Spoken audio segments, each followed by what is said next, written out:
দলে নেই তারকার অভাব, অ্যাটাকিংরা বিশ্বমানের, ডিফেন্সে আছে বড় বড় খেলোয়াড়রা, মাঝ মাঠেও তরুণ ও অভিজ্ঞদের মিলন মেলা। তবুও ব্রাজিল দলে যেন নেই কিসের একটা অভাব, সেই আগের মতো। কেননা দলে যে একজন থিয়াগো সিলভার মতো নেতা নেই, যে নেতার নেতৃত্বে বদলে গেছে ফ্লুমিনেন্স দল।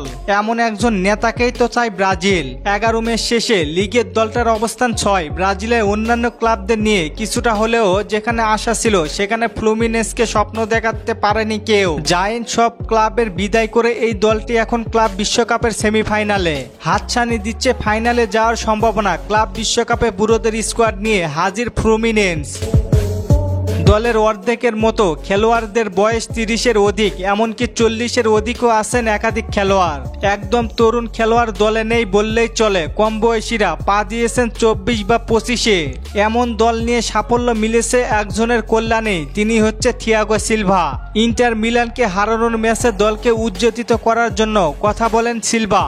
প্রকাশ পায় সেই উক্তিগুলো যেখানে সবাইকে নিজের সেরাটা এভাবেই দিতে বলেন, কারণ ম্যাচ শেষে কারো কোনো আফসোস না থাকে। এর বাইরে কাউকে বাজে ট্যাকেল করে রেড কার্ড যেন না খায়, সেই দিকেও কথা বলেছেন থিয়াগো সিলভা। সিলভা বিশ্বাস করেন 11 জন খেললে যে কোনো কিছু করা সম্ভব প্রতিপক্ষের বিরুদ্ধে।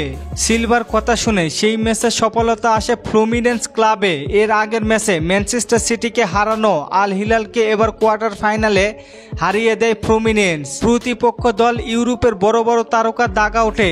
জার্মানির মতো কোচ সদ্য ম্যানচেস্টার সিটির জালে 4 গোল দিয়ে তাদের হারানোর তাজা স্মৃতি। সাফল্য ও রহস্য জানতে চাইলে সিলভার জবাব, শারীরিক ও মানসিকভাবে ফিট থাকলে তাকে এনে দেয় সফলতা।